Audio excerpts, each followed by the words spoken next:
become the wind, or you'll hit your point. What point? The point where you break.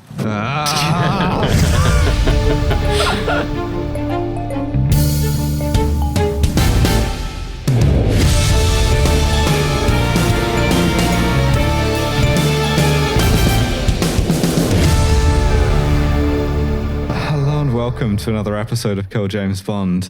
I, as you may have heard groaning, am November Kelly. I am joined, as always, by my friends Abigail, Thorne, and Devon. Engten, listener. What's up, homies? How you doing? Kawabunga. This is not a surfer movie. No. Not a Californian surfer movie. I have some theories about what kind of movie it is, but we're back with the remake of Point Break, beloved 1990s action classic. Have you ever shot your gun in the air and gone, Mm-hmm. I didn't know that this remake existed, but they made it. Nope. It exists. They did. And you know what? It's a film, and that means we are going to have to watch it and talk about it. 2015, this came out. 2015. Mm-hmm. But to be fair, 1991, the first one came out. This is 25 years later. Yeah.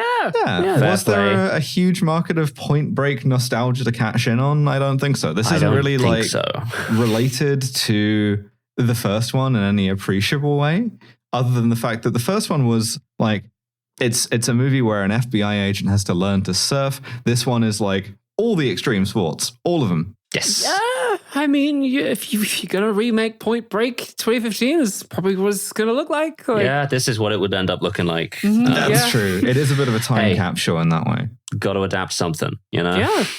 That's true. No one's got any ideas. It's 2015. That's our hook this time, is it's not just surfing. We'll be surfing. We'll be wingsuit gliding. We'll be dirt biking. Snowboarding. Free climbing. They spent $100 million on this movie, and Really? they made 130. So hey, all right, that's pretty good. That's more money than I've ever made. yeah, I've never made $30 million in my life, but by the standards of these things, this was not a huge success. But so we begin in the mountains of ? Utah, I guess. Mm-hmm. Where we get really jump scared by some audio because everything has been in complete silence until you get dirt bike engine and dirt bike, baby. Two guys on dirt bikes. One of them is Johnny. One of them is his friend Jeff. Mm-hmm. Don't get attached. Don't get attached. And they're bros. They Monster Energy. All of the racing leathers have Monster Energy on them and so forth. They love extreme sports, they're just two homies. They're riding their dirt bikes along the peak of a sort of ridge. Yeah, it's like a little mountain rangey thing. Yeah. And they're going to be the first guys to do it. Yeah. And if they do, their sponsors will be really happy, and they'll get loads of YouTube hits. There's a helicopter filming them. Johnny is all sort of gung-ho about this. Jeff is not so sure. Jeff can't necessarily see the line or what he's trying to achieve here. Yeah. Jeff's I don't want to get fridged for your tragic backstory, Johnny. Yeah. Johnny's don't worry, that'll never happen. It'll never happen. Johnny is my dead wife, Jeff. Please, don't worry. Jeff really does get the dead wife edit in this movie. He really does. Later in the movie, he's having flashbacks to Jeff in diaphanous white fabrics just getting ripped away from him. No, Jeff! Watching the tape Jeff made for him. Just with their son. It's weirdly, it's progressive actually to have the dead wife be a guy named Jeff. To be fair, we make this joke, I think, to compensate for the fact that unlike the original Point Break, this one's barely homoerotic. This one, for real. Yeah, it's really straight, which is just shame. Yeah, he's nah, bro, it's gonna be fine. Movies. And he gives him the motivational fist bump. And Jeff, upon being knuckle to knuckle with another man, is okay, cool, it's time for me to die. Mm-hmm. Yes. So they ride on this ridge line. There's some helicopter shots. We get music video number 1. Sonic R type soundtrack. Unbelievable. I was going to describe it. It is Runaway by a band called What, apparently. I would describe this as being a genre I call ass rock or butt rock. Oh yeah, that's what I wrote, ass rock, yeah. It sounds a bit like Creed, but it's not Creed. Mm-hmm. And I'm just now thinking about how in Point Break, a fairly major plot point is surfers are this insular counterculture who don't like to be commercialized because they're all hippies, right? Mm-hmm. And the movie does say, with, not sort of inaccuracy, that like extreme sports as a whole has been completely like Monster Energy-fied, right? This is like, we are in the like triumph of the yuppies here. Yeah. Their game of Fuel, all sorts of things. Yeah. So they do the cool thing. They do a cool jump onto like a mesa, and Johnny is able to like stop his bike in time. He's not an FBI agent yet. He's just a guy. He's just a guy. Yeah. Johnny Utah guy. Yeah. Jeff. He misses the mesa. He sails over the thing, and Johnny does maybe the funniest thing in this situation, which is he sort of like goes to his guy who is hanging off of the cliff edge, and he grabs the bike and not the guy. Yeah, he grabs the bike by the handlebars and is like, I'll pull this bike up. Yeah, and it's like, hit the gas, bro, instead of like, grabbing your buddy and pulling him over the handlebars of the bike and losing the bike. Yeah, the bike's got to be lighter than like an adult Jeff, I assume. Right. Jeff, very dense. Jeff, who is made primarily of osmium, falls off the bike. Very quickly. And Johnny is left bereft. His wife has died. Yeah. And he's like, I will never extreme sports again. Now that I've seen what it leads to, a can of Monster physically repulses me. Right? Like, I will only ever wear a baseball cap the right way. I'm also having that reaction to Monster now, but now that I've seen what it leads to. That's a joke. As well you might. Shot holes on a can of Monster lying on its side, just spilling out. That's a joke. That's really a joke for the room. Poignant onto imagery. Like a dry lake bed. Yeah. It's all about crazy. images, right? It's new images. Cinema is. So this movie is truth 24 times a second. So the funny thing about this, right, is you look at the bit where they're doing the like motorcycle bike man stuff, and you're like, that's quite competently shot. This is, if it weren't for the kind of like creed of this, I would be like, I'd be watching this. I would be seated for this. And I think this film is like mainly is best understood as a series of loosely connected music videos. Yes, I agree completely. It suffers 100%. From what I'm conceptualizing as the McG problem after the director of Charlie's Angels, where it's like, this is someone who is like surprisingly competent at making music videos or like short stuff like that. Is good at like sequences, has no idea how to put a film together. And so you get like a very impressively shot thing. This guy, the director, fucking Erickson Core, insane name. Yeah. Was like director of photography for a bunch of the like Fast and Furious movies, stuff like that. So he started out doing music videos, and he directed and DOP'd this actually, which is a rare combo, but like when it works, it works. Absolutely. And he knows what he's doing with the photography for these sequences. Yeah. And then you get another one. These are where the movie really comes alive, but then we cut to a scene with like people.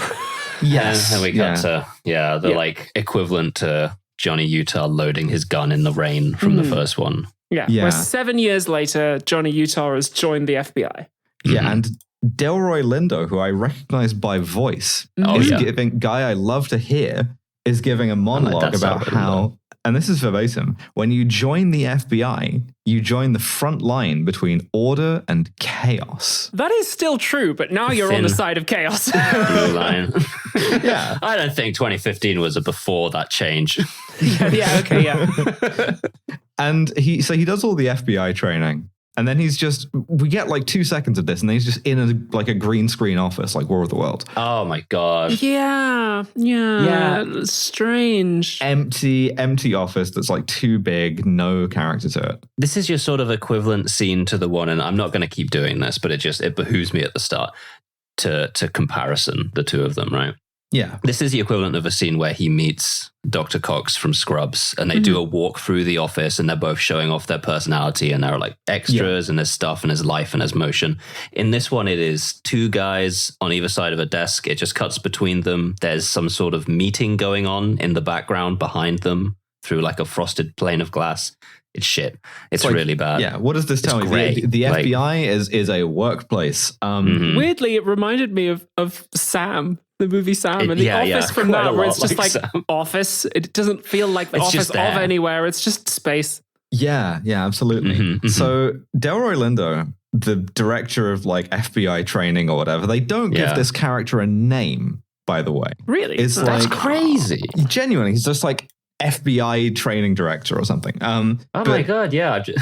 They don't give him one. But so he's like, I know you like used to be a YouTuber. Yeah. You used to but be. But we let you join the FBI. I know it usually works the other way around. Sorry, hold on. 2015. 7 years ago, before 2015, YouTube. 2008. YouTube was 2005. But you're like big on it? I don't know. Posting only the 240p'est of clips. Yeah, it would have been a very different beast back then. I wouldn't have used helicopters to get my shots for 2008 YouTube personally. Yeah, you didn't need to back then, really. You know, I don't know. it's like Johnny Utah and fucking Boxy, who's also in the FBI now. Like, I'm Boxy. I'm glad they sent Boxy to the FBI. I think she can have a fruitful career there. Federal Boxy Institute. Federal Boxy Institute. Yeah. I come up with a completely fucked backronym for FBI later on. So stay tuned for that one. But so he's like, you used to be in extreme sports. And Johnny Utah still has the fucking hand tattoos and shit like that. It looks awful. Mm-hmm. And he's like, yeah, but I got my life together. I got my GED at age 23. I did my master's degree 5 years behind everybody else, which must be difficult, right? And I'm gonna get my shit together. I'm determined, right? I will commit to this program. He will commit to this program. And he's like, is your name Johnny Utah in this one? Delroy Lindo asks. And he goes, no, because it's a darker and grittier reboot. Because they get embarrassed. Yeah. Utah is a nickname that people gave me on YouTube. It was my YouTube username, whatever. My real name is Brigham, Brigham Never Young, the Mormon, sort of pioneer, right? So Johnny Utah, funny. They call him Johnny Utah the entire rest of the movie. This is only there because the directors were like, oh, it's kind of lame that he's called Johnny Utah. We should probably think about that. No, it's cool. what are you doing? If you're going to remake a 90s movie, then you have to bear the kind of cross that the guy is named Jonathan Illinois, right? But it won't do it. It's woke. Delroy Lindo is like, is your surname really Tube? And he's like, no, obviously not. They changed it at Ellis Island. Yeah. So he's like, all right, fine. But I worry about you slipping back into this extreme sports community, right? It's which is what? Why? Okay. It's sort of he's D-trans, but for being cool? a Monster Energy guy. Yeah, kind of. It's you're D-trans for being cool. I think I've done that in my life. Yeah, he's like, I just worry, right? You're gonna slip back into it. You're gonna come into work one day wearing a baseball cap in a fucked way, and then you're lost to it. So you're gonna go Serpico mode. You're gonna call me dude one time, and I'm just gonna be like, damn, it's happened. Yeah, absolutely. Your boss who is constantly on watch for signs of emergent coolness in you. I mean, that was kind of the plot of the original one too. Yeah, I guess so. You better not be being awesome. Yeah. This is the ideal boss role, I think, right? But so in the FBI Academy, where Johnny is apparently, because he's still a real FBI agent. He's like a baby FBI agent. He's like a hatchling. Yeah. They teach, I guess, this live case that's still happening to be let's see let's show it to the kids. So the ex-presidents they had a heist plan, right? And they were repeating this. Everyone's like, this is smart. They get in, they get money, they get out in 30 seconds. These guys are good. Mm-hmm. This one, we get Delroy Lindo go, these guys are smart. Over footage of 3 guys driving motorbikes out of an elevator and just kind of gently running their bikes down a line of people and picking up diamonds and pouring them out. Yeah. Which is what I would describe as fucking stupid. Yes. Now, crucially, the ex-presidents have updated because there's Obama is there now. They did the riff from Point Break. There's 3 of them. There's Obama, there's George W. Bush, and then there's Vladimir Putin. Yeah. I'm like, what? From that time he was president, I guess. I mean, he was controlling Donald Trump, right? We're doing resist lib shit. You don't want a Clinton in there? Strange. But so they steal some diamonds, and instead of mooning a security camera like surfers might, they just have little like bumper stickers. So like the Obama, the Obama, who we later find out will be a white guy as well. 100%, yeah. Has like a little like yes we can thing, and it's like okay, sure. And then they drive the fucking. They're told these guys are smart because they knew that there was going to be a police response at the ground level, so they improvised. And what we see the footage of them doing is driving out of the window of the building. They're on the 100th floor. This is a skyscraper. They're on the 100th floor of a skyscraper.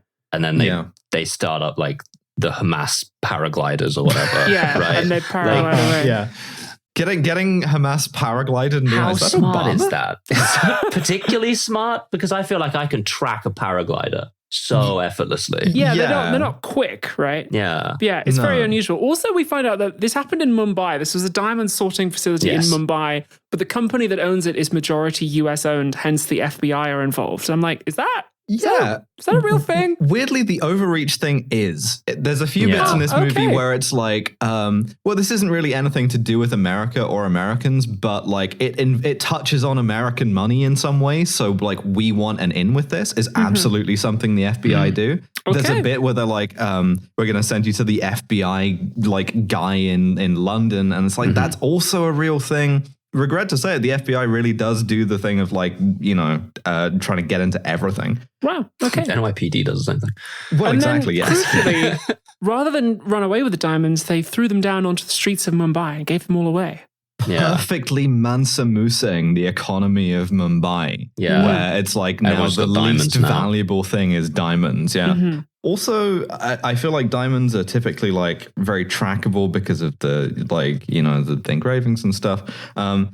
Also, we've changed a bit here because if we remember the first movie, Bodhi, the guy who, runs this gang, he wasn't giving shit away to the poor. He was just doing it for surfboard money. Yeah, right? 100%, right? But now it's like a Robin Hood, like 1% type beef because it was 2015, right? Yeah. They follow this up. They do the same thing again. Yeah, with a plane. There's like a cargo plane over Mexico.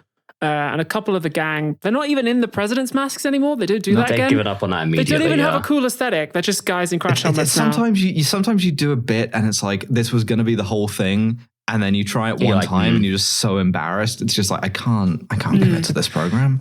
Yeah, we planned the bit before the episode and we just like get one heist in with the president's masks and you're like, this is fucking stupid, isn't it? Imposter syndrome. Vladimir Putin's not even a president of the United States. This is ridiculous. Yeah, and the masks look like shit. And we had to put them over motorcycle helmets, which makes them look more like shit. Like, yeah, it wasn't masks. It was just paper, like splattered on the front of a motorcycle helmet. Thing. Yeah. There's this like cargo plane above Mexico with no security, two pilots up front, and a shitload of like cash. Yeah. 2 huge pallets of cash. Yeah. It's the money that Donald Trump is currently touching or was touching before he died.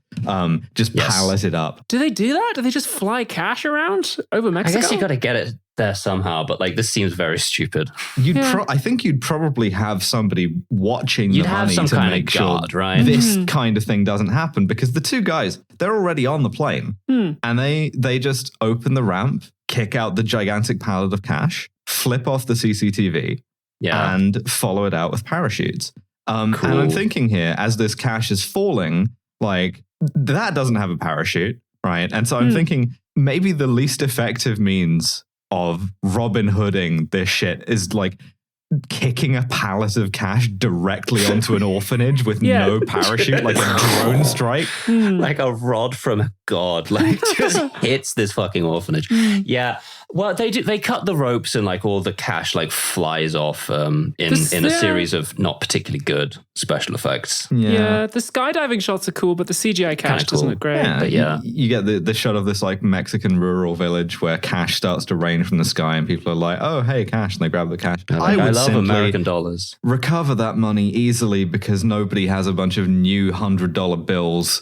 And also, the serial numbers, but anyway, you know exactly where they were dropped. I don't know. It seems easy, but they skydive, and we see a shot of them just like going behind some trees at ground level. It looks like they just hit the ground. Yeah, right. And back at the FBI, they're like, these two guys DD the fuck out of themselves. Those guys, dead. We're looking for 2 holes, right? But 2 guys like planted in the earth like Wile E. Coyote, just Two just guy-shaped holes. Yeah. And again, they're like, well, I mean, this isn't like an American thing, but we care because it's dollar, you know? Mm-hmm. And Johnny Utah, he has an idea, right? He's sitting there with his stupid hand tattoos. He's typing in the computer. By the way, the actor who played him described the tattoos as tough guy stickers, which is a really cute. Oh, that is quite cute. What do they say? I don't 100% know what. I don't know either. I didn't even read the hand tattoos. My sole one that I remember is that he has just Jeff on the rib, just as a reminder of his dead wife, which is really funny. The other thing about his hand tattoos that's funny is that they're facing him, so like he gets to be reminded of what they are. Oh, that's good. That's smart. That's really fun. He's just having to do like this with my hands the other way. But so one of them says left. Facing him. He's like, I have some ideas. I recognize this from Being Cool. And a better movie would now do some tension here of being like Delroy Lindo going, I don't want you getting sucked back into that world of being cool. I don't want you being cool. But instead, he's like, fine, of course I believe you. Yeah. But now you've got to present it to the big FBI because you're like a baby FBI agent. You don't even know what FBI stands for yet, right? Like you're fresh out the fucking like egg sack or whatever. Do this presentation. Yes. You're at the sort of Uruk High birthing pod that all the FBI agents come out of. Yeah. Mm-hmm. Explain your theory to me and then to like the boys. The collected boys. Yeah. And so his theory is this, right? He knows from YouTube that there was this community of, do I have the thing? Yes, I do. Extreme poly. Yeah. Just saving that for personal reasons. Extreme polyathletes. Extreme polyathletes, of whom there was this one guy called Ozu Uzaki. Mm-hmm. And he was like super in tune with nature. He's a mystical Japanese man. Mm-hmm. They've got some mystical like headshots of him in a forest. Yeah. And he's like, this guy set 8 challenges, right? And if you did all 8 challenges, you would be in like perfect harmony with the world. He's like extreme sports Buddha. Yeah. Yes. Not a real guy, by the way. I looked this up. They invented a kind of like mystical Asian man for cheap heat mysticism, which is like kind of racist. But they did. The idea is you do these 8 challenges, and then they're different extreme sports. Yeah. And then you like achieve spiritual enlightenment, right? And so. And you also, when you do it, you have to give something back to Mother Nature. Mm-hmm. And so that's what the kind of the crime bit is. They're like giving something back. So the first challenge they did a few months ago in the Congo was they burned down a logging camp and then whitewater rafted away. And then they did the Mumbai thing, ? Not sure what that was about. Yeah. And then now the cash. They the cash for Mother Earth. The Mumbai thing was they base jumped off Everest and did the Mumbai Yeah, you don't heist. have to do them at the same time. Yeah, you can just it doesn't have to be one thing. You just kind of, it's sequential. Yeah. Also, there's no like, nobody's marking this, right? There's no like Guinness sort of book of records. Well, like indeed, because efficient. the guy himself only made it to 3 before he died of his 8 challenges. Delroy Lindo receives this news with literally some of the same reactions and let's say commitment as Ice Cube gives in the War of the Worlds remake, which we will talk about in due time. We will certainly get to that. He is shocked in a like unconvincing way, and it's like, okay, Johnny Utah, right? What if it like takes a YouTuber to catch a YouTuber, right? Like, he's like, oh fuck. What if you go after them extreme sports style? Yeah. Which does make me think about the breadtube version of this, like Point Bread. Point Bread. Fucking hell. They're landing the chopper on my lawn, being like, we need you to You're come back. for one more job. I'm like, no, I got out of the game. Ask Harry. And they're like, no, who do you think's the one who's gone missing? It's like, we can't find Harry. We sent Harry in first. He hasn't come back. I'm like, fucking hell. But the thing is, Harry had this series of like mystical trials for breadtubers to complete. Hell. Doing the thing, like, and then I go on the quest, and then I like bump into like a long forgotten ex who's also on the quest. Yeah, more likely than you think. And the bomber guy ate. But Johnny Utah goes, I know where they're going to be next. Yeah, that's the point. Because the next trick is water. The way of water. So we need to get out there. There's going to be like a storm surge off the coast of France. It's going to be big waves. They'll be there 100%. Yeah, it's going to be surfing in the middle of nowhere. They make him do a presentation just to stretch the runtime out where he's like, you should have me do this. And the trad FBI are like, I hate this fucking guy and his hand tattoos. Yeah. Which they sort of ask a bunch of quite pertinent questions about this. Like, what the fuck are you talking about? Where's your evidence? Should we send someone who has been an FBI agent longer than 2 weeks? Aren't you that guy from YouTube? Should we send a guy who is an FBI agent also? Yeah. And to be fair, like I appreciate the FBI doing like non-traditional recruitment. I think more deep state things should do that. I think more non-deep state things should do that. You know, not everyone has a sort of like straight path down the Cursus Honorum, right? Yeah, but like, if you're listening. If the deep state are listening. Absolutely. I assume the deep state Imagine they are. It's literally their job. Anyway. Also, would be remiss not to flag this up. One of the FBI guys in the presentation, he has one line, but is played by Steve Toussaint, a.k.a. Corliss Valarian. I'm not sure whether this counts as guy we like to see or not, but like... I think so. 100%. Guy, from House of the Dragon, Steve Toussaint, the sea snake himself. Lovely man, really nice guy. By the way, in the course of this presentation, Johnny kind of resolves the DB Cooper thing for us because he's like, what I think these guys in Mexico did was there's this cave, the Cave of Swallows. It's like a cenote. I think these guys just like parachuted straight into it and did, as he says, the first ever sky-earth transition into the Cave of Swallows, which I haven't heard of that kind, but cool. Whatever. Yeah, cool. I support it.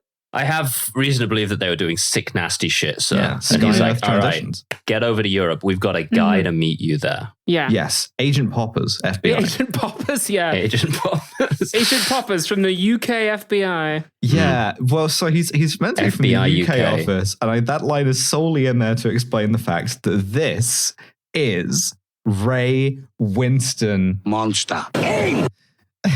That's our fucking boy, Ray Winston. A man who sounds like he's doing an impression of his own accent and can't keep it up. Yeah. Like, genuinely, some of his lines are like... He tries to do an American accent in one scene and just like, what the fuck, brother? I'm done with it. I would describe this as a kind of court-ordered appearance by Ray Winston. Yeah, he does seem like he's like not wanting to be here, man. I'm like, what's going on? This is our like Gary Busey equivalent, right? Yeah, he is fucking Ray Winston. Very low energy. He doesn't get to say anything as inspired as jacking off to the lingerie section of the Sears catalog. Like he's just jacking off to the lingerie section of the Sears catalog. Jacking off to the lingerie section of the Argos catalog.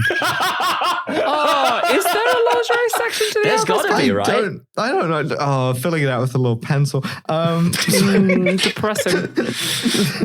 Yeah, I will say I watched this, as is becoming usual for me, with my jackals, and Gwen screamed when Ray Winston appeared. Yeah. He's got like really like greased up hair as well. Yeah, he doesn't look good. No, he looks bad, and he's like, watch it, I'm Agent Ray Poppers. Yeah. I'm going to drive you to surfing now. Yeah. I'm going to take you to the next location. The really funny thing is the accent work. I don't want to say work, the accent, because he changes all of his A's to E's. So he says glass and S for glass and us as well. And I'm not sure if that's I don't think that's a Ray Winston thing. I think he's trying to Americanize himself. Yeah, it's very weird. He does try an American accent in this. And I'm just like, It's like, I don't know why you're doing that, man. You're Ray Winston. Like, so he drives him to the sea, which is next location. He drives into another music video. Drops him off at the EDM yacht. Getting dropped off at yacht by your dad. As we know, the surfers... We get a needle drop. It's Gold on the Ceiling by Black Keys, and we get like a very long surfing scene, which like it looks pretty. It's cool. The Black Keys, the most embarrassing band I still sort of like. Why are they embarrassing? I like Black Keys. I mean, because of this mostly, I think. Oh, okay. If they're of the kind that can be featured in this kind of a movie. Yeah. You know? My note on this is, this was probably a lot of fun to film. Yeah. Not to watch. So yeah, in particular, Johnny Utah sees a lady out there who's like fucking shredding it, and we'll meet her later. But the people are surfing, they're having fun, but they're going, woo! There's loads of extreme poly athletes here. Extreme poly. Who are having fun. Yes. And big yacht, waves out of nowhere. And so he gets... What a radical pirate's assistant would be. Extreme poly. He gets his dad, Ray Poppers, to like tow him towards a cool wave. Even though, as we know, he's not surfed much before. This is an interesting distinction to me, right? Jonathan Utah, not allowed to be properly bad at anything here. No. In the first movie, like, okay, sure, he picked up, like surfing really quickly, but we still had a sequence of him like eating shit and getting laughed at by kids. Yeah, he nearly died. It's too insecure to do that. And so he has to be like a competent enough surfer to surf into the thing and do the like surfing equivalent of cutting up Bodhi. I don't know surf etiquette. He's doing one of the Ozaki 8 like impossible challenges right now, just sort of from a standing start, but and he like snakes across the water and he fucking eats shit, and Bodhi chooses to rescue him, like jumps into the water, abandons his trial to like go and save his life. There's a cool underwater shot here again. All of the like extreme sports. It's competently shot. It's cool that like camera technology has moved on enough since the 90s that we even get a shot from like inside the pipe as the wave curls over. That's like really, really cool. Like, yeah, it looks great. It looks good. And then he wakes up on the yacht, hears as he wakes up Bodhi sort of being like, and then we all meet at the train station in Paris. He just files that away for later. And we remember that Johnny was famous in extreme sports. Yes. And so he's barely going undercover because everybody recognizes him. Yeah. He is met by what it then becomes apparent is the crew, who are a succession of guys with like a lot of tough guy stickers. Identical looking motherfuckers here. Yeah, these guys all look the same. I want to describe them all as having what I can only conceptualize as gay porn dialogue voice. Yes. There's a particular kind of like Euro trash accent that just gets squished into like, you could be from Norway, you could be from Venezuela. It's all gone into a kind of melange of like dude bro.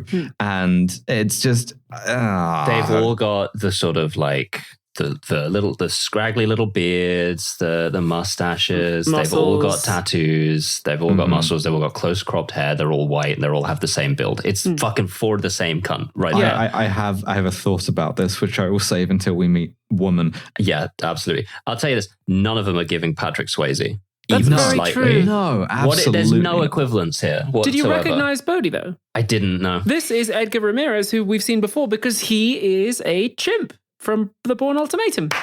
He was a Professor Chimp. We've seen him once before. Welcome back. And I do quite like his performance in this. I think he does a decent job. He does a fine job of it. It's just not Patrick Swayze. They ask too much of him, I think. Yeah. And so, all of these guys have like horrible Euro vibes. Fucking David Guetta or whoever is playing. I'm sure it's actually someone who people who like DJs would care about because Steve Aoki makes a cameo appearance with a Steve Aoki music video in-joke in a later scene. So like one of the guys at the party is apparently like an actual surfer. So like if you're big into like your extreme poly, you're presumably having a great time. Who mostly listen to like the Lemonheads, the Outdoor Type on repeat while crying, I don't know who these people are. And so we get some like egregious woman shots because there's like a dance floor and there's like women with their asses out. Yeah, a lot of the party atmosphere shots are just like women's bums. It's crazy how it's 100% white as well. Like that's the striking. movie really does bad. have a problem with like women and also I think with race as well. Like it's Bodhi, by the way, has the fucking forest forearm tattoo. The fucking like the baby's first tattoo ass. Oh my god. It's like all of these guys like sort of rolled into a tattoo like place and just like draped themselves in the flash sheets. It's like all of these genuinely just walked into a tattoo shop and were like that one. Which is a great, like if you actually do that, that's sick. But like in this case, it's just bad costuming. Anyway. This party is happening on the yacht. It's being paid for by their sponsor, a man by the name of Alpha Rick. Alpha Rick? Yeah. Alpha Rick? I'm Alpha Rick! Johnny asks Bodhi, how come I've never heard of you? And Bodhi's because I'm not on YouTube. Yeah. Which is like, oh, damn, okay. again, it's a lot about YouTube in this movie. Yeah, this movie has like really has a remarkable thing about YouTube. Yeah, go explore the party. So Johnny goes Enjoy to explore yourself. the party, and you get a Terminator heads-up display that says like "sensual white woman detected." Getting like a kind of monochrome version of the like mandala pride flag from mid pussy tweet. Because he detects a woman with a lot of also shitty tattoos. The woman She's who not was got white dress, shredding. but she probably should have in a more realistic movie. Yeah. It's a lass called Samsara. Yeah. I'm interested to know, like, because the actor, I think this is like Teresa Palmer, is she deliberately playing Samsara as being really high in this scene? Because like, I don't know. or it's just because she plays it like she's stoned. And I've I'm not like, that's seen a her in cool anything choice. else. But like, is that a choice? Or like, I don't were know. you stoned? Or is this just... She's pretty good in Warm Bodies. Like she can act. Like she can act. Was she in Warm Bodies? She was in Warm Bodies, yeah. Oh shit, yeah, she is. She's good in that. Yeah, so like what the fuck? I think this is a fine performance. Samsara, Like, yeah. you can't be doing that. But she's like, I love the sea, its power, and then she like swan dives off the thing. Yeah. And Johnny follows her. He like castigates himself for a second because he's like, you are an FBI agent. And then he goes, Definitely say that which out is loud. great to say. Yeah, absolutely. Definitely say that out loud at the party to Absolutely. yourself. But then he's like, but I'm not really an FBI agent, though. I'm on probation. And then he dives after her. And the thing is, this movie is too scared of him looking gay to have him also actually dive. And so he does a kind of like straight belly flop thing in strange. after her. And it's like sauceless, wash. He's doing the standing in the corner of the party meme. Nobody knows I'm an FBI agent, and everyone else is dancing like, we all know, brother. We all 100% clocked you the second you walked in. Before we do some like quite sort of like pretty underwater shots, can I say the thing now? Yes, and I agree completely, and I sign off on this. I'm interested in this. Second key. I want to be. I never want to overuse this as a meme, but I think this movie is spiritually Israeli. It is. In the I'm sense not familiar with this meme, so so think about it this way: you have a mega yacht full of people in like white trousers, really bad tattoos, like kind of closely groomed beards. They're all white, listening to shitty EDM. And like doing what I would describe as like extremely Reddit versions of extreme sports. Yes. In a way that makes clear that you have like too much money and like you are like thrill seeking in a really kind of like hollow way. It's also spiritually Dubai in that way. It you is, could also yeah. call Yeah. it The cringe matcha rave. Euro vibes. Matcha Labubu Pilates rave or whatever. But Yeah, like Matcha la boo boo Pilates. I'm fairly certain that like if you wanted to find white women named Samsara, spiritually Israeli is not a bad description to start with, right? It's the white woman dreadlocks thing. Yes. It's not exclusive, but that's my contention. Yeah. No, I'm with you 100%. The EDM is awful. It is real bad. And the dancing as well is so like they're just like kind of bouncing around like a general sort of movement thing. Yeah, they parked this yacht off of Gaza for about 5 years every day and expected nothing to happen. This is the vision for like what the fucking real estate developers want to do when they move in. Yeah. And then Hamas got into extreme sports with the paragliding. And then Never used that before or after. That's the funny thing about the paragliders. Well, you got to change things They're up. doing the Osaki 8. Smart, yeah. Saving up the special move. But they do like a fucking swimming thing. Yeah, they go free It's just a diving. long... It's a music video. They go It's a free long- diving. Free diving. Again, the fact that you have scene. access to like really, really like good looking underwater photography. Meanwhile, like when again, they were it's making competently shot. Thunder Pussy or whatever, they had all the money in the world, and it was literally just like, oh no, put a fucking camera in a plastic bag, and it looked like ass. Like it's this looks beautiful. It's like even well lit, which is really hard to do underwater. Yeah, Christ. So Johnny knows that he has to go to the next location. They flirt a little bit too. Yeah. Yeah, sure. Yeah. It's sort of completely inanimate, but He wakes up the next morning across from Bodhi again. I actually quite like this scene actually because Bodhi's like, "Why are you here?" and he says that you don't have the spirituality for being extremely poly. And he says, you lack respect. And I do quite like Edgar Ramirez's performance here because it's not clear whether he means respect for nature or respect for him, Bodhi. And the way that he plays, he's not like sensitive boy like Patrick Swayze. He's like he's like a big tough guy. So like, I do quite like the kind of menace that Ramirez brings to the performance here. It's quite good. Yeah. But so he finds his dad. Yeah. And his dad's like, all right, I'm taking you home to FBI. Yeah, his dad's like, that was a cool party, but like, was any of that pertinent to our investigation? Did you find out about like the crimes or what? Yeah. Did you find out anything to justify like following these people? I was like, no. But no, I'm getting close to getting some strange stuff. I want to go to Paris, to the train station in Paris, the one that they have. And my next note, so because he convinced them to do this, we get a lot of shots of their Volkswagen Touareg driving because this is a real logo movie, right? Yeah. Like the Monster Energy logo. There's a bit later where they're climbing where everybody has a big fucking Arc'teryx logo right in the shot. And so we get a bunch of you got to make that budget up somehow, man. Shots. And then they drive to the next location, which is the banlieue. That's where it's scary in France. Yeah, so he has to be sent to the train station, and then I'm like, that's not. I guess it must be an abandoned train station. That's not Gare du Nord. Like, I was like, is the train station the name of a nightclub? Like, anyway. Probably. He goes to Crime Alley. Yeah. Crime Alley, which is the only place we've seen any people of color so far. There's a fucking burning car there, by the way, that's been added in post and doesn't look particularly good.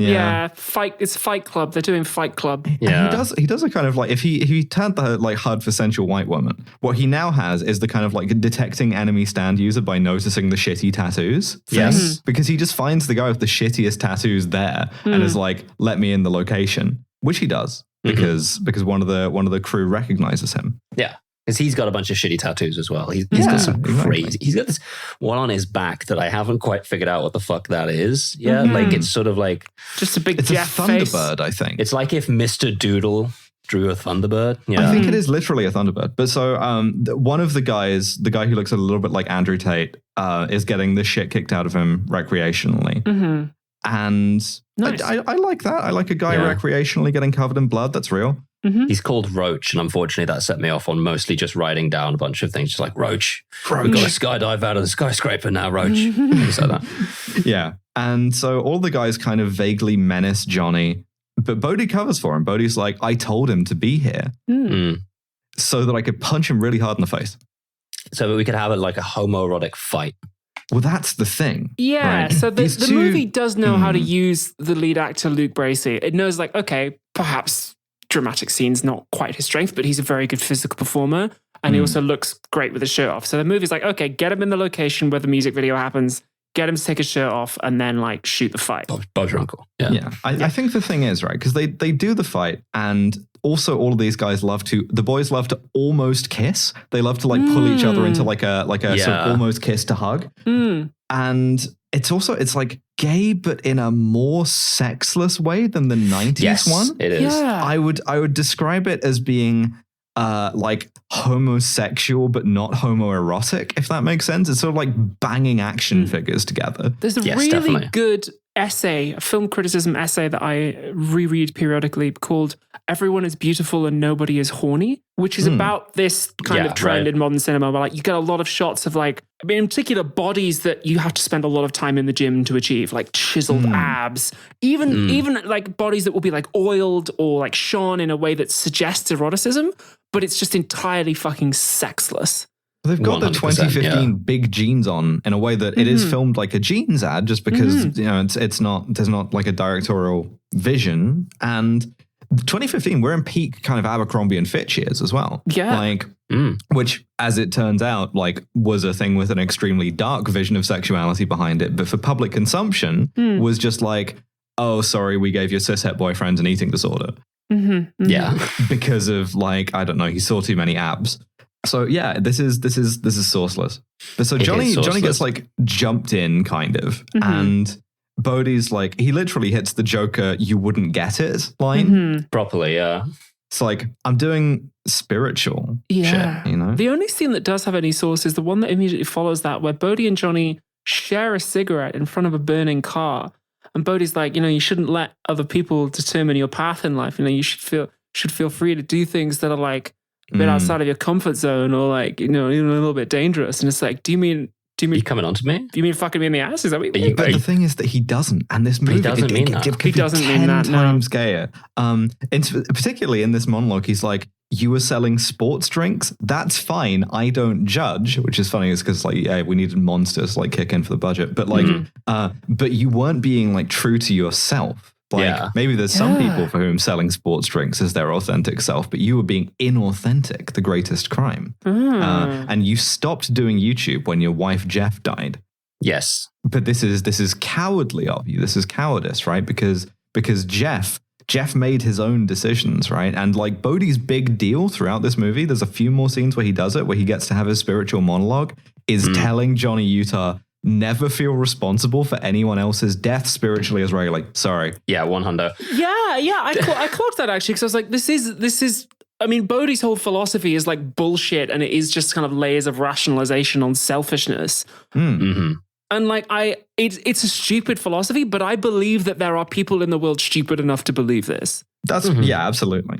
So they take him hiking in the I do gotta say, they're sat in front of this burning car. That is the source of light in this scene, and the light that is bathing them is fucking green. Okay, like the color grading in this, they just no good.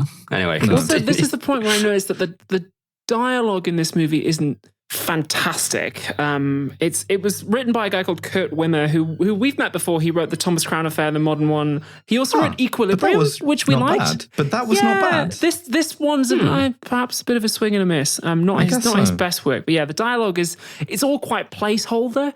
Ray Winston's just like, oh, change your plans, boss. And it's like, it's a bit like, you could have, needed another go. Ray Winston is like talking on the phone, just to remind us that Ray Winston's in the movie. You get a scene of him by a car on his own, talking on a phone, being like, yeah, we're going to pull him out, probably put him on a plane tomorrow. Then he gets the text from Johnny that says like, I'm in. And he's like, change your plans. It's the new Volkswagen Touareg, which VW is definitely not fiddling the emissions on. So they take him to the next location, right, which is the Alps. Yeah. And they're all climbing. There's a lot of, this is where you get the fucking Arc'teryx badge in the shot. And they make him hike up an Alp. And the guy who looks like Andrew Tate, whose name is Gromit, has, by the way, that means that The Wrong Trousers is a robbery movie. It is a heist movie. It's on the list. Gromit has like sneaked a rock into his backpack to epically prank him. Nice. And I guess as a spiritual lesson about minding your surroundings or whatever. Sure. But they get up to the top of the mountain, and that's where you get the line that I was sort of like physically harmed by at the beginning of like, you have to find the point break of where you pointing. There's a point and you break at it, and that's slips between like 4 different accents in the course of one sentence. And Johnny's like, yeah. And he doesn't even do the like, yeah, or the not really. Like, not really. They start a little fire, and I write down, oh, they're doing D of E. Yeah, it's quite cute. Seems like they're having kind of a nice time out there. There's a really funny bit because they introduced this section with Bodhi like picking up some litter in the Alps to be like, and then they start an open fire on grass, which is a great bit. Bodhi tells us a little bit more about his philosophy too. He's just like the trials the Ozaki ate. It's not about adrenaline. It's about honoring the forces of nature, which we all need to do to fight climate change. And it's like, he's on some, well, first of all, if you're going to commit crimes in order to fight climate change, I can think of some better crimes you might like to commit. Yeah, absolutely. But they're also on some like fucking... They're White also guy dressed as Obama decapitating an oil executive with a katana. They're on some like fucking Timothy Morton shit. They're like trying to become one with the hyper object. And like letting go of the self and like dissociating rather than just like, it is a structural problem. You cannot achieve individual spiritual enlightenment and thereby fix a structural problem, my guy. Like, it's the economy, stupid. Stop base jumping off things. It's also really funny because he's like, yeah, we have to save the planet and stuff for spiritual reasons. And having a lot of attachments to the like earth and stuff, very Buddhist, I think, right? Like you want to be as attached as possible to it. Also, like, Johnny Utah mentions one of their earliest crimes was burning down a logging camp, and I'm like, okay, like you see, now that's it. You're right? onto something there, but the diamonds, I don't really get it. Yeah, the cash, like what is the fucking cash? These guys, they're like led by donkeys, right? Like, every once in a while, it they'll serves have to one get that the pops FBI off. involved, is what it does. Like, it's much like just led a by writing donkeys. thing. Yeah. No, it's occasionally they'll have one that pops off. A lot of the time it won't. They're committed to the vision, but the vision is fucking stupid. So they do some more stuff that's fun to film. Time for another music video. Yeah, they wingsuit. Yeah, this is sick. Unfortunately, a wingsuit is stupid to look at. I'm sure it's really cool, but you are in a sleeping bag. Like it's got to be so cool to do. But yeah, it does look silly. You are base jumping in a sleeping bag, but this sequence is pretty fucking sick. Like, very tense. A cool music video. Yeah, I would say 20-minute wingsuit segment, and then they get to the bottom. And the boys almost kiss some more. We get the traditional kind of like the takbir of the extreme sports guy, the giant woo. Johnny does one of those. Still haven't done any crimes. Still haven't found any evidence of crime. Not a crime is happening yet. No, none.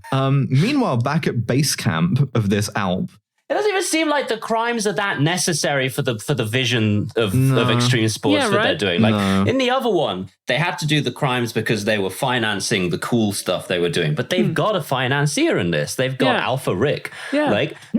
So why do they need to?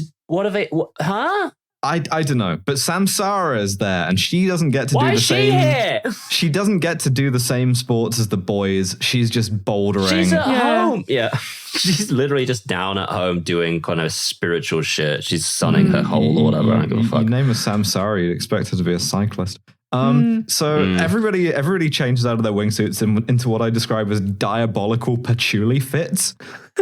Everybody has a different kind of floppy hat. Samsara has one of those big floppy beanies, and it's all in non-binary colors. And I was like, no, not the non-beanie. Fuck the non-binary. That's the name of like a coffee roasting place that's opening somewhere near you and increasing your rent catastrophically. Non-binary. Yeah, the non-binary. We're giving back to Mother Earth. So great vegan pastries, though. They hang out. Bodhi makes them say Buddhist grace at the Alpine Zen retreat, which is sure, whatever. Sure. Cool. I think this is the bit where the movie intends to be like, here's some romance between Samsara and Johnny Utah. Saves your act. Here's this weird trick, right? If your actors don't have any chemistry, just don't film any shit they do together. Don't give them any dialogue. They're like, she's still in the movie. They're filming them from like behind at a distance of like 50 feet, like holding hands on a rock, and it's like leans her head on his shoulder, and it just kind of zooms out. And it's like, all right, fine. Whatever. Genuinely forgot that happened. That's how little of an impression it made of me. This is where we see the movie get fucking scared about how cool it is to have a protagonist called Johnny Utah, because he explains why he's called Johnny Utah. Yeah. To Bodhi, notably. To fucking Bodhi. He goes, my mother was a Ute Indian. Mm-hmm. That's why they call me Johnny Utah. I thought they called you Johnny Utah because your name was Brigham, like Brigham Young. But okay, sure, whatever. He's just making a bunch of... He might be lying here. Maybe he's being cynical, but like the movie doesn't in any way indicate that you should think that. It's new ordeal time. Yes. Oh yeah, sixth ordeal, this baby. This is also where Bodhi says you're never responsible for anyone else's life. Your wife died because he sucks and he chose to. Literal skill issue. Like, I'm sorry. You got to blaze your glory. If your wife died, whatever, just maybe your wife should have been better at like mountain biking. Yeah. If your wife was better at scrambling. Yeah. And so the deal is they got to get down an Alp on snowboards. And they're like, this Alp is fucking dog shit. This is a terrible Alp. We're going to die. And Johnny becomes the one inspired by this new confidence to be like, no, I see it. And he leads them down the line. And we get we go straight into the snowboarding sequence, which is, again, well filmed. It's fun to watch. Snowboarding. It's what does it have to do with anything? I don't know. Also, the other thing about this stuff no crimes have yet happened. Whenever we switch into like extreme sports mode, there's never any tension because it's relying on doing an actually perilous thing. Mm-hmm. Yeah. And they filmed that, right? And you don't care about any of these people. So they just do the thing. And then one of them, a guy you don't care about called Chowder, dies. Yeah. And you get a Call of Duty line where they're like, Roach, we lost Chowder. This movie also has a weird thing where it's like, it implies that the way you die whilst doing an extreme sport is you are afraid. So Chowder is the one who's like, this is crazy, we're going to die. Yeah. And then later on, spoilers, when Gromit bites it, it's because Gromit's afraid. And Jeff, the wife, died because he was afraid. And it's like, sometimes, you just get unlucky. You can be like extremely confident and relaxed until death. But when you're doing extreme sports, like it's not just because you get afraid and fuck up, it's a dangerous activity. A couple of really good movies about free solo climbing to watch. If you're in the zone, you can't die. If you're one with the earth or whatever, you're actually, it's impossible for you to die. Speaking of, this is the third of the fucking tasks. This is the third challenge we've seen them do in a row with no crime. Yeah. Are they not? Don't worry They're about not taking this shit seriously, is all I'm saying. What was the wingsuit crime? I don't know. Yeah, they didn't do a fucking crime after that the was wingsuit. The crime was funsies. those fucking fits. Let me tell you that for free. And then they move straight on to doing the Winds of Winter, and then they're doing very mild crimes, like inciting violence against trans women on Twitter and getting arrested. Well, they don't need to do crimes; they just need to give back. So maybe sorry, that's fine. So they find Chowder's body, which. Fucking Chowder is nominative determinism there. He fell down an Alp. How did you find enough of him to fill out a body bag? It's so funny. The shot where he goes, we spooned him into this body bag. When people drop off shit in this movie, they do show you them fucking fall the whole way. Which I gotta tell you, that's good. That's good movie. Terrifying. I want to know how they did that. Bodhi's like, never accept responsibility for anyone else besides yourself and your own need to be epic. Now I'm going to take you in this dead-ass body to the Shapes at next location, which is like this kind of Bond villain lair that Alpha Rick has built on the Alps. Yeah. See, this is actually smart on Johnny's part. You could probably just get these guys to kill themselves rather than take them in for the crime by just pushing them to do more extreme sports. Wouldn't be the first time the FBI has done that, Yeah, true. But so, also, still no evidence of crime. So Johnny Utah better fucking hope that Chowder was a criminal. Otherwise, the FBI basically just sponsored the murder of a random citizen. Yeah. But he's really affected by Chowder dying here. And it's like, do you not think these are the guys? Mm-hmm. Yeah. What are you doing here? They do a funeral pyre and they cremate Chowder, which is really funny to be anti-littering in National Park, pro-cremation in National Park, and also it's giving off burning Arc'teryx's jacket. Also, you need to have fire so hot to cremate a body. It is hard to do that. Yeah, I mean he's mostly Chowder at this point. Mm-hmm. They have a party. And Alpha Rick is there. It's gonna smell. Yeah, I guess the surface area. Alpha Rick is so annoying, and he collars Johnny. Almost certain it's just Alpha Rick. It is, yes. Which is of course shittily racialized, right? It's this guy gets not even a kunya, just like a surname, right? Just the thing, right? And he collars Johnny and he's like, I love extreme sports. You guys are so cool. Thanks for doing what you do. I love funding extreme sports. I'm in the movie. This almost raises an interesting question about the kind of exploitative nature of extreme sports as being a kind of this is something very rich people do to watch young people die. And also I think Alpha Rick, he gets to throw a party with all these cool, sexy people and feel cool. Sort of living vicariously through other people's danger. But it then also weirdly racializes it. Notably in the background of this shot, there is a guy in an Arab headdress as well. And it's don't. Steve Aoki is here. Steve Aoki is here. They say out loud, Steve. Yeah, just to Steve Aoki does the cake thing from the video to Alpha Rick, and I'm like, he's the guy who invented garlic mayonnaise. Yes, that's Steve Aoki. I am hearing in my head the song "That Funny Feeling." Johnny goes to Bodhi and is like, dude, I just need to check. Have you done any crimes? Are you doing anything? Doing crimes? And Bodhi's like, maybe. Bodhi's like, we might do a crime at some point. Yeah, we give back. Trust me, we give back. We're not just dining out on Alpha Rick. So he goes to see Samsara. And Samsara's like, I actually fucking am going to give you some hippie fash just floats into the scene, and you're like, hey, hello, Samsara. Is this the scene where they make love? And it's like, yes, of course it is. It's also the scene where you get some lore, right? Because she says her parents died in an avalanche, like James Bond, and she knew Ozaki, right? This kind of mystical, like, you know, extreme sports Buddha, who died in a like a suicidal fashion, in fact. Because the legend is that he died during the third trial, but actually he made it, and it was during the process of giving back. He parked, quote unquote, his small boat. Oh, I've got a drop. Right, hit me, Queen. It's just this is absolutely verbatim about how Ozaki died. Ideas can be powerful. Not as powerful as a whaling ship.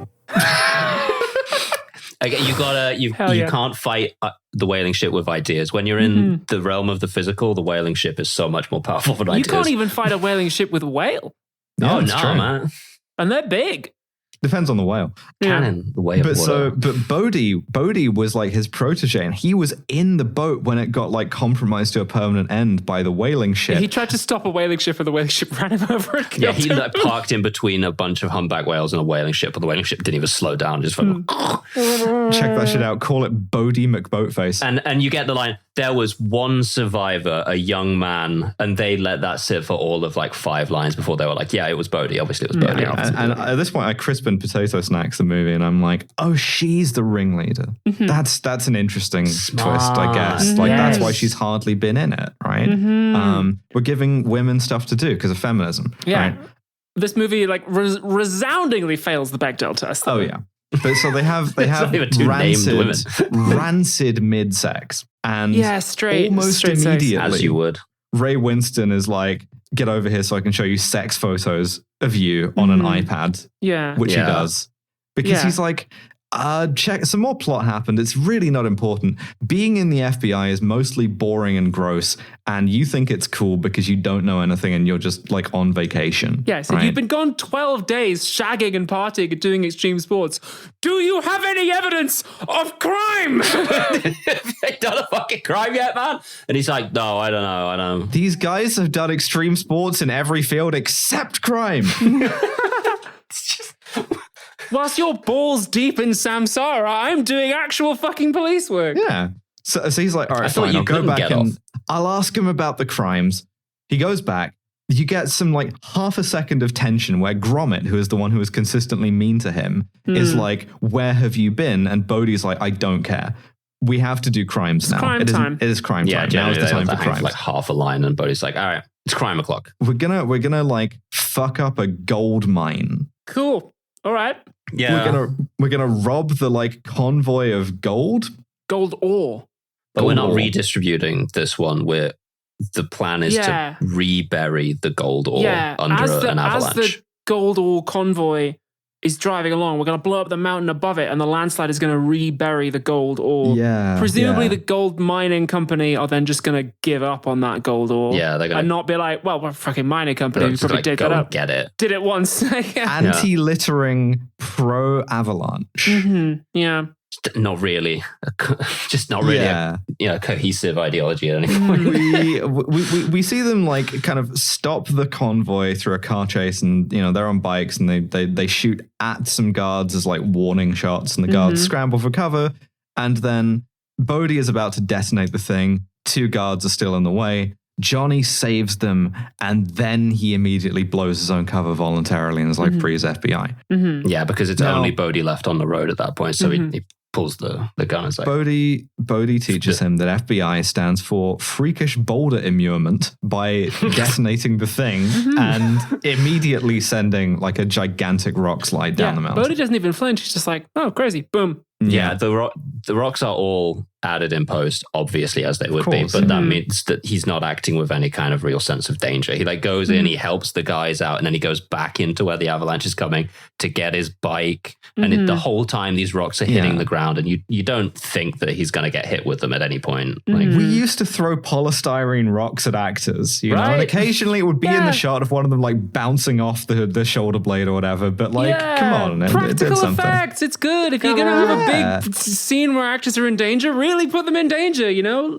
Light an actor on fire by accident it's one like time, the maybe. Car fire, right? It's like you can. It's not the movie's fault, but you can tell that this was made after executives learned the phrase. All right, and you can get the computer to do that, right? Mm-hmm. Yeah, like they're not paying for a real car to set on fire. They're not going to actually set an avalanche off. You can, and the thing on is, the computer, right? A lot of the CGI is good. Like it's genuinely like impressive for the time. It doesn't always like get sold, but like that's not necessarily the CGI people's fault. It's just like it's not part of a cohesive sort of like project. Anyway, he gets on the bike, he chases Bodhi into the fucking alpine forest, and I go, he's about to do the thing, right? He's gonna do the thing, yeah. He's about to do the thing. Nobody throws a dog at him, which is a shame. Yeah, he also doesn't have like an old football injury. He doesn't even have like an old extreme poly injury. He's completely uninjured. He's fine. He's not allowed to be vulnerable ever. Mm-hmm.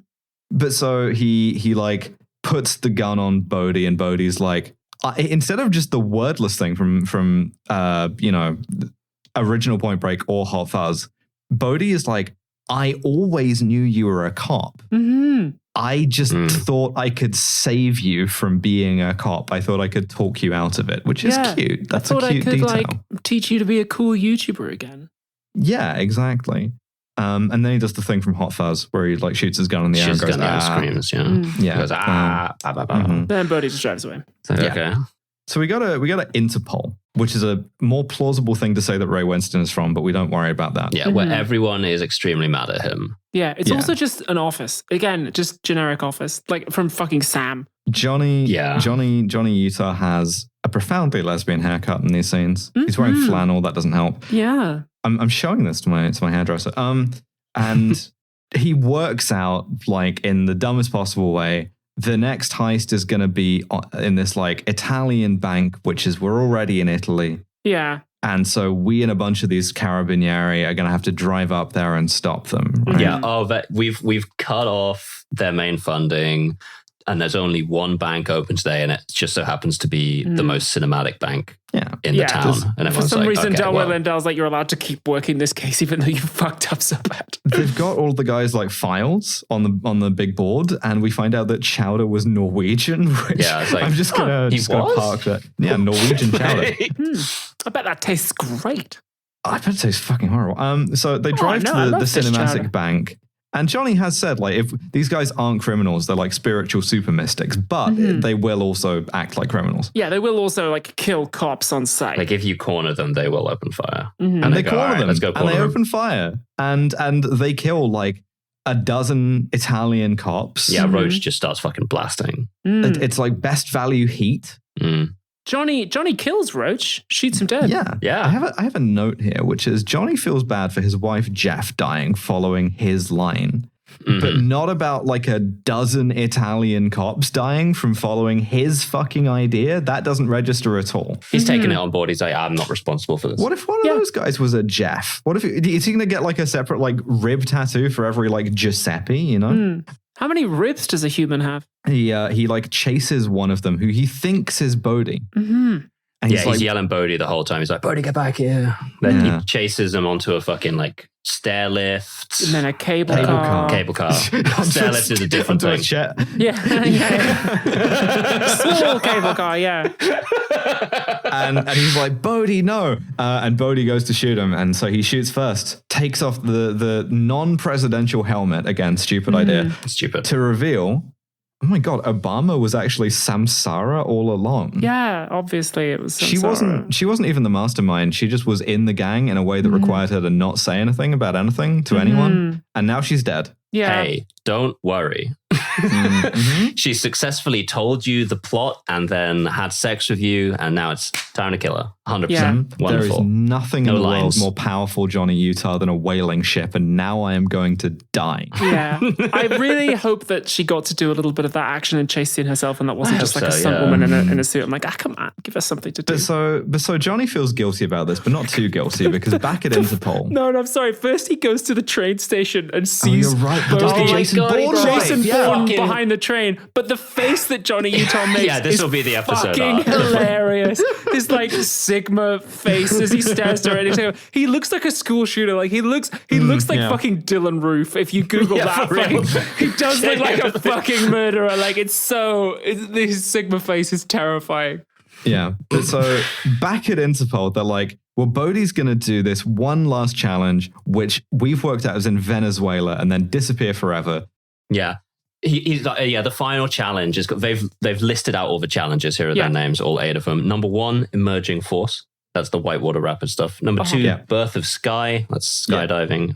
Number 3, awakening earth. I don't remember what that is. Then there's life of water, which is the surfing. Life of wind, which is the wingsuit. Life of ice is the snowboard. And then the last 2 are master of 6 lives, free climbing, I guess. Yeah. And then act of ultimate trust. What? And sure. thing about act of ultimate trust Sozaki 8 is, well, I just read 8 of them. There's one. Well, whatever. Act of ultimate trust, the last one. Act of ultimate trust. No one knows what it is. Yeah. What the fuck is going on here? What is this? What is happening? This guy invented 8 challenges. He died on the 3rd one. No one knows what the 8th is. Yeah. Why? Cool. What? Johnny's why are they like, doing this? He's got to be in Venezuela. Yeah. It's Trial a fucking 7, free solo rock climbing, Angel Falls. Yeah, the logic is so good. It's like all the rest of these have been about going down, right? With gravity. But this one's about going up against gravity. It's free climbing. And there's only one cool free climbing spot that isn't within our reach. And that's Angel Falls, Venezuela. Yeah, you got to get me illegally into Venezuela. And they go, all right. That's basically about it. It's like, it's not within our reach. He's like, well, come on, let me invade Venezuela. And Daryl Leonard's like, yeah, fine. All right, whatever. So Ray Winston takes him to Venezuela. And I think I write down at this point, you cannot get Ray Winston that close to the equator without him turning a shade of red no human being has ever been before. Yeah. But he's just fine.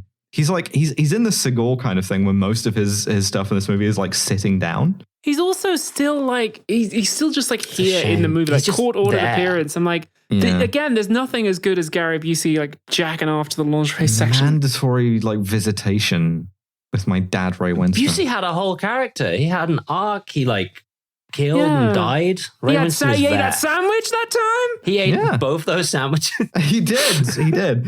So he finds Bodhi and Gromit climbing Angel Falls, the actual Angel Falls, which is cool. Gromit is afraid, and that's how you know he's gonna die. Yeah, Gromit is not pure of heart, like, and so he gets yelled at. Hey, Gromit, come on. Which I'm saving for the wrong trousers. I watched this with 2 climbers in the room, and they do the mission.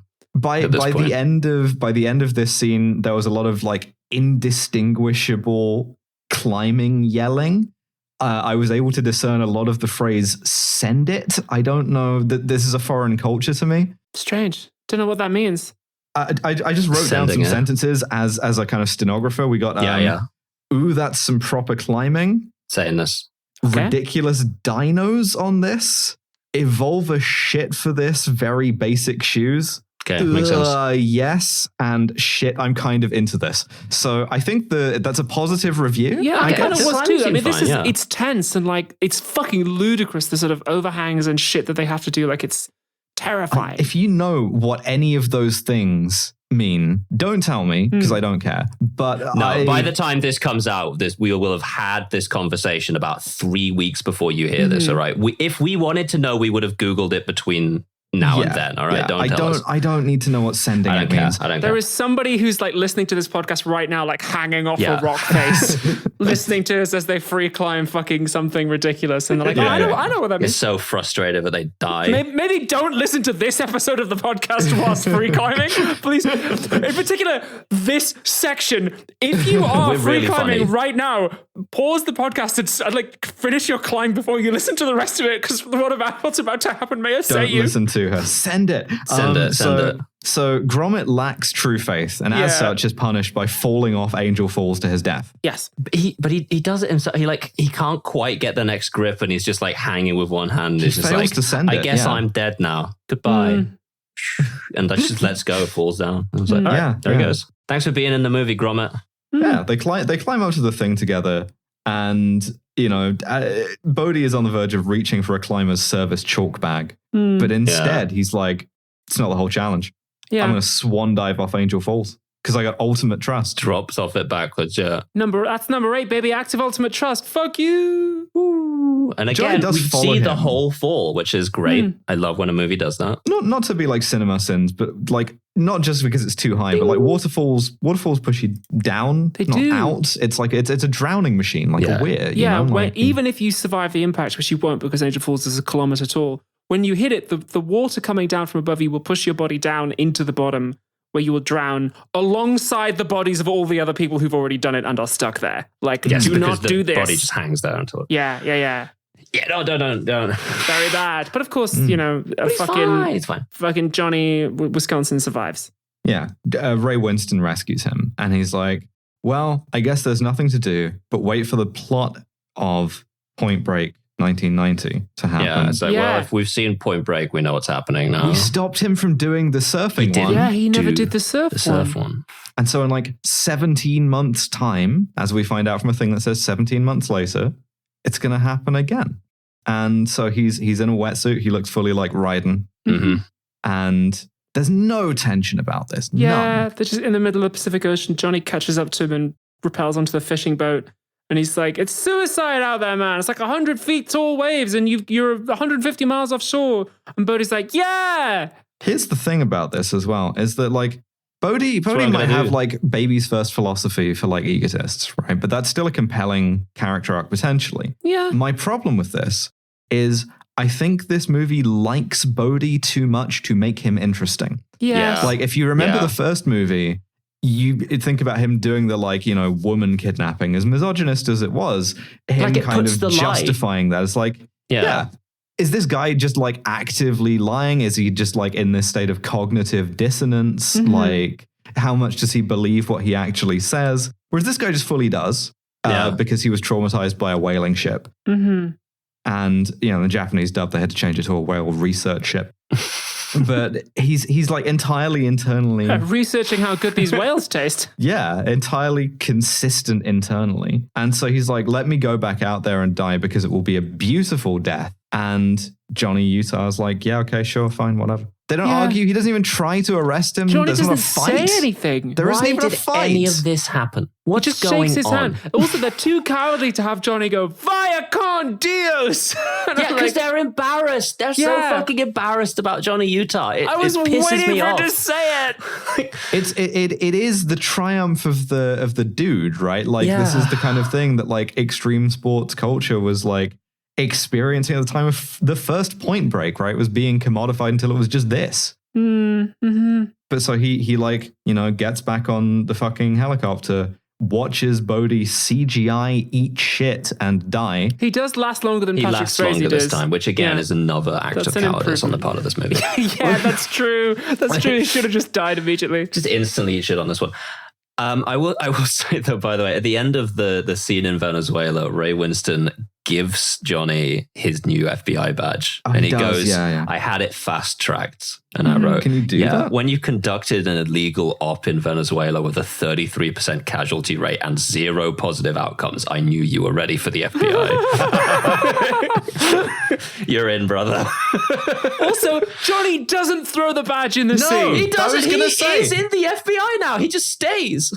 Yeah, what we get is a final, useless, motivational snowboarding scene with no dialogue where he's just in the mountains of Utah just snowboarding and he doesn't throw away his badge. It's bullshit. They're saving that for Point Break 2? They didn't watch Point Break before they made this. That's one of the best bits, man. Does he believe in like Bodhi's philosophy, but he thinks that being an FBI agent is part of his path? Does he like not believe in it? We don't know because he's too busy fucking snowboarding. He's gonna make the FBI cool from the inside. What the fuck? What the fuck was anyone doing here? Was Bodhi doing the crimes because, you have to give back to nature, or was he being paid by Alpha Rick to do the crimes? Why did he do any of the things? Why didn't they catch him in the crimes that he must have done to do, like after the climbing the waterfall? What's going on? I don't know. This doesn't make any sense. This doesn't make any.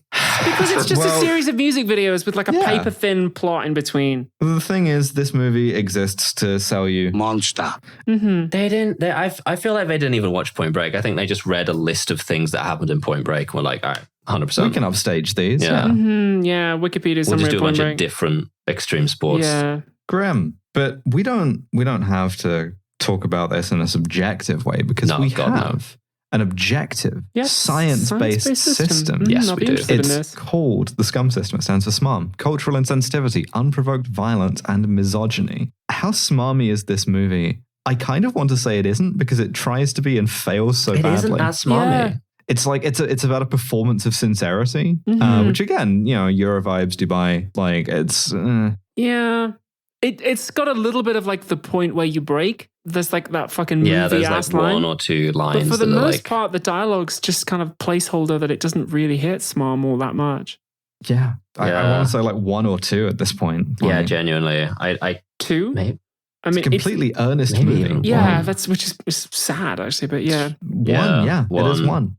One? Okay, I'm outvoted. Cultural insensitivity. It's a mission, but you do have some like Saudi-looking guys in the background of some scenes, right? Like the whole Al Farouk thing is so good. fucking racist. I'm sorry. Like it's awful, Arabs do not have a monopoly on like grim extreme sports stuff, right? Yeah. Like it's a real decision to make that your kind of oligarch as well. Also, the kind of shit that they are doing. Like I think about the Saudis sponsoring like Power Slap and trying to get sports into Neom and stuff. Yeah, comedy festival. I'm so fucking glad I tapped out of like esports a couple of like a decade ago now at this point, because now it's just all fucking Dubai and Saudi and like. Although, did you see there was supposed to be a big, I think, esports tournament in Riyadh, and then enough of the fans and gamers and commentators pulled out because they were like, we're not going because of the. I hadn't seen that at all. I just seen that it was going to be there, and I go,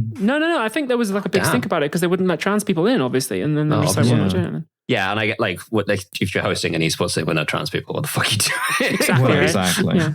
So this movie, like a mission for one thing. Yep. Like you have this kind of like Bodhi is doing a basically unquestioned kind of white savior thing of like raining diamonds and cash on Mumbai and Mexico, and their only role is to like gratefully receive these things as part of that they're like the earth they're being given back to, right? I also don't like that you invented a fictional mystical Japanese man. No, it's not a big fan of that. No. It's not good. How do we feel about a 4 or a 5? Yeah, I would say it's like arrogantly racist more than anything else. Like, and I don't know. I give it like I'd go 5. Okay, sure, 100%. Unprovoked violence. Getting the shit kicked out of you in a basement is cool. I mean, here's the thing. Like, I normally love a guy covered in like blood and grime and stuff, but it's so sourceless that I didn't really register. Yeah, these guys are just they're too cut. They're too like fucking no suffering. They got no body fat at all. They're just like, I don't want to see you suffer. I mean, I want to see you suffer, obviously, but I'm not like turned on by it. They're pretty perfunctory about like killing cops, but yeah. That's an interesting point you made about the Italian cops not having nearly as much weight to their deaths as Jeff does. They're just kind of like background guys who just get fucking mown down. What if there was a Carabinieri Jeff? Like, and this isn't just me advocating for like cop rights here. It's also like within the structure of the movie, right? Yeah. We get a sort of like a hand wave of it where he yells, "Hold your fire" twice. And they just keep shooting anyway. So then at that point, like all deaths are sort of on them. Who gives a fuck? Yeah. Like they very clearly just try to like divest Utah of his responsibility there in any way. We're not asked to sign off on a phenomenal amount of unprovoked violence. I don't think really there's any. Say so. No, I've 1 or a 2. Yeah. 2? Keep it low. 2? I go 2. Yeah. Okay. Finally, misogyny. I do. It's bad. I don't like that there's a really only kind of like one named female character in the film. I don't like that like her role is to just be pretty and have sex with the main guy, even if they're then like, oh, well, she's actually in the gang. It's like, okay, but what were her thoughts on that? Like, she's not. Yeah. She's literally only in the gang so that you can have the reveal that it's her instead of Bodhi. Yeah. Like, there are multiple scenes where they just remind you she's in a movie that would have been identical if it had just been like someone holding up a picture of her at the camera for a bit and then just like. I feel sorry for the actor because she gives what is like quite a good performance. Even in the scene where she's like telling us about the fucking whaling ship, it's like, okay, you can kind of predict that she's the ringleader in this. She's got a bit of fucking dark darkness in her in that scene, and I like that. But I feel sorry for the actor because this fucking role is just not a ton to do. It doesn't go anywhere. Yeah. I genuinely think that in some ways this is more misogynistic than the original. Really? Yeah, because the first one it presents Taylor Rand like was a bigger character in that. At least the spy cop thing is like a natural thing to do, but it does have a female character who gets lines and kind of motivations. What this one just doesn't, and I think this is a kind of like performance of inclusion that doesn't actually include anything material. And I think that's the thing about this movie that's like really insincere, right?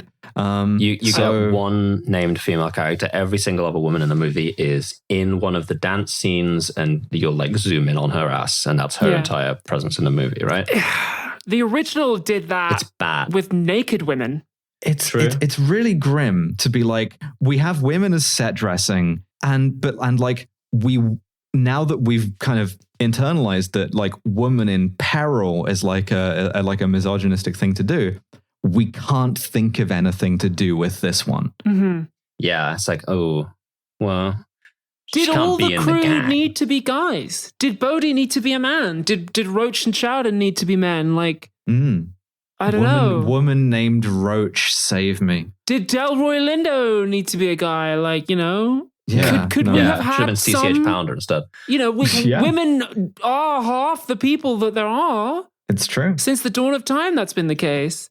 Couldn't we Slightly be in over this? half, actually. I think it's like 50. You think there'd be some extreme sports athletes other than Samsara who are women? Like, what did we give the original for misogyny? The original got 8 for misogyny. It was into the punitive zone. I think because it used the naked women as set dressing. It's not what we can't go up to 9. But I think that it is on parity for different reasons. I think it is too. We can say 7 or 8. Yeah, let's go 8 then. All right, I'm not distinguishing. Yeah, eat shit. That gives it shit. Point Break 2015. That gives a total score of 16. Oh, that's so which low. means that it is actually better than the original. Yeah, it's more culturally insensitive, but it's less smarmy, and that's where it's picked up the points because it is sincere. It's just kind of like sincerely dipshit. Yeah. The worst part is that the Smarm, I guess, made a better movie, like out of Point Break. It did, yeah. Via con Dios, bro. Like, come on, that's sick. Like sometimes things are smarmy or cool, you know. The script for the original had a bit of fucking sauce to it. Yeah. Exactly. Whereas in this one, they're like, oh, we can't actually have him be called Johnny Utah. We need to like make up some excuses for why. I'm not saying that line about the Argos catalogue. I think the original as well, in the dialogue scenes, they did all kinds of like cool, creative camera tricks. That does happen here, but it's all in the extreme sports sections, and then the dialogue is just left to kind of flounder. Whereas with the original Point Break, I got the impression that during the surfing scenes, we were up against the limits of what could be achieved technologically. Like, you can't have a camera in 1991 inside the pipe of a wave because, cameras weren't that small then, but like now we can. So it's like, I don't know. I even though the original is objectively worse, it's way better. I wouldn't recommend this one. Whereas if you want a fun movie, I'd recommend the original. Yeah, absolutely. Yeah, definitely. It's why it's in Hot Fuzz. Mm-hmm. So yeah, that's Point Break 2015. No awards, I don't think. No, I don't think so. Nor from us, you know. No.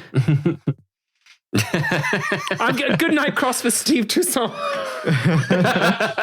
I have a suggestion for our next mainline episode. Yo. Yeah. Given that we've got Ray Winston, I want us to finally do Sexy Beast. 100%. I haven't seen it, but all right, let's see it. Perfect. Fuck yes. Our next bonus episode, do we know what that's going to be? Yes. The next bonus episode after this is going to be Q&A number 12. Q&A. All right. Well, we're going to record that now, so we're going to A your Qs in a second. Thank you so much for listening. Subscribe to the Patreon so you can hear the A's to your Qs. And we will see you next time. Bye, everyone. Vaya con Dios, listener. Vaya con Dios, bro.